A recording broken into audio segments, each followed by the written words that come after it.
Live and exclusive. The Valley Radio Online. Giving you a voice, keeping you informed.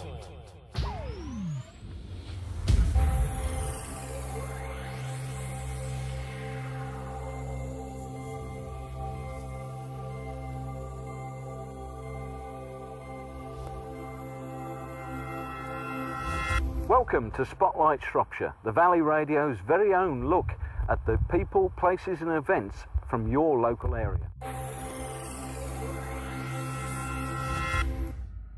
Each year, the village of Claverley says it with flowers, when the annual Flower Festival welcomes visitors from all over the country to All Saints Church.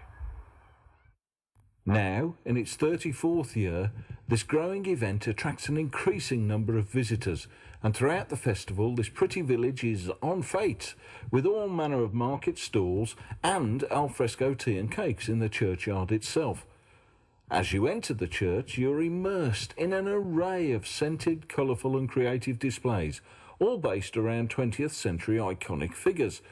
I asked Flower Guild President Sally Beeman about this year's theme. We're in conversation with Sally Beeman, who is the President of the Flower Guild here in Claverley. And we're sat in this beautiful church with all these wonderful colours. What's the theme behind this year's Flower Festival? Well, this year we've got Best of British as our theme, iconic figures of the 20th century. Yeah. And under that umbrella we have 35 titles, including, as you can see from here, Sterling Moss, Ian Fleming, Shirley Bassey. That's right. Yeah, I saw the Beatles as well as we came in. I mean, it's spectacular. It really is spectacular. How much work goes into it before you actually open? Well, we launch our title in the beginning of January at our AGM meeting. And then really that's when the work starts, people start planning. How many people are involved in actually setting up this? Because it's a massive undertaking, isn't it? It is, yes. We've actually, in our Flower Guild, we've got 35 members. Right. Although it's very informal, there's no a formal structure to our membership at all. And there are 35 arrangements in church here. Yeah. But to put the whole event on, obviously there are many, many more people. I mean, each individual display, is one person responsible for each individual display, or is it pretty much? There are a couple of 3 titles in here which are shared. The pulpit space, Percy Thrower, 2 sisters have done that. Yeah. Mary Quant, 2 friends have done that. And Emmeline Pankhurst, again, two friends have done that, who work well together. Right. But more or less it's individuals that have done it. Excellent. Well, thank you for spending some time with us this afternoon. It is wonderful, and we wish you every success with this one, and with those to come in the future as well. Thanks for spending some time with us. Thank you. Once we've taken in the colourful and creative displays, we take a short stroll across to the Claverley Memories exhibition in the village hall. Awaiting us here is a cornucopia of photographs, documents and artefacts celebrating Claverley village life and its rich history and character. I asked Sue Burns, chairman of the Claverley Memories Local History Society, about this year's theme. OK, right, we're in conversation with Sue Burns, chairman of the Claverley Memories Local History Society. And around us here in Claverley Village Hall we have the Bells and Byways exhibition. Yes, that's right.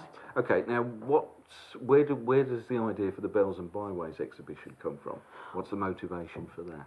Well, it depends, but this year we had a lot of photographs given about the bell ringers. Right. And one of those particularly focused on the group of men who were in service, and it was in 1915, so it sparked our interest. And of course then you think, well, there's bells and they had to travel, so what better way than on the byways? So from there we were able to spark lots of ideas off, from the dedication of the bells being included, to how the bells were repaired, to the soldiers who travelled, to even the bell ringers travelling away to different places and getting their cars broken down. I mean, one of the things that is very apparent as you walk around the exhibition is that you are not just stating facts and putting photographs up. You are actually trying to relate the story of each individual that you've got in here, and all the sort of how they relate to Claverley as a whole, and how the village has developed. Would it be fair to say that, do you think? Yes, I mean, you do find that people come in either to work to Claverley or they have been more established. But it's just fascinating to pick, as I say, to pick up the little bits. You've got the details, and you like to put all the meat, as it were, where they were married, whether they were born here, have they got any brothers or sisters, what did they do? You've been in the village for some years. How important do you think it is for the people who live in the village to actually have this sort of exhibition and gain an understanding of the history of the place? Well, I think if you lose the history of the village, it just disappears, and it makes people aware of what's happened, of what their families did, how they lived, and I think you just develop then. And many of the villagers have been ever so kind to us. They have loaned us photographs, or even given us things, documents, memorabilia. We've even got an Oddfellows banner, which is being given to the society. And without their help, we would not have any of this. Is there a favourite story that you've got on the boards here today that you particularly like, or is it just that, I mean, it's putting you on the spot?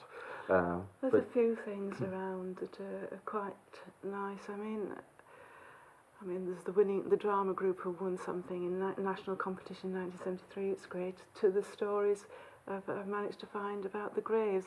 I mean, it's again sadness, but there's 4 graves in the churchyard, which are very similar in size, and they date from the 1700s. And it wasn't till I started investigating we realised that it was a mum and dad, their daughter, and her husband. And from that we were able to follow their life. From an earlier will, we were able to follow their family life to when they had their children, but sadness followed. They lost about 6 members of their family within 12 years. But it was nice putting some people, something about their lives, where they lived, when they were married, and everything. So you knew there was joy and sadness in this family, but it's nice putting something onto the structures of these graves. Indeed.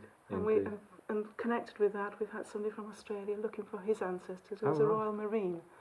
And he was looking at similar, because there's an early grave there which he thinks might be a relative. And the Royal Marine fought at the Battle of Trafalgar. So we've got lots in here. If it's happened anywhere, it's happened in Claverley. Quite right. So it's been fascinating to have a look around and just look at the memories and read some of the stories.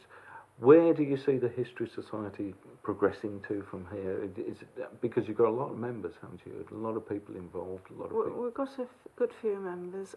We are trying to build up to the website, and that we want people to join us, whether they're in the village or out of the village. You know, they can become a friend of Claverley Memories, and we just want it to be successful. And we'd like somewhere eventually to store it. We do have a history display in the church where we can put some of this on. It's just like a board and a few things which the church have allowed us, so people are allowed to see some of this exhibition. But we would like to have a more permanent feature, so a lot of this can be seen enjoyed by lots of people throughout the year. So fingers crossed.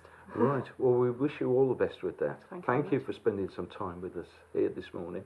It's a fascinating journey through the life of Claverley, and thank you for sharing it with us and spending some time with us this morning. Thank you very much indeed.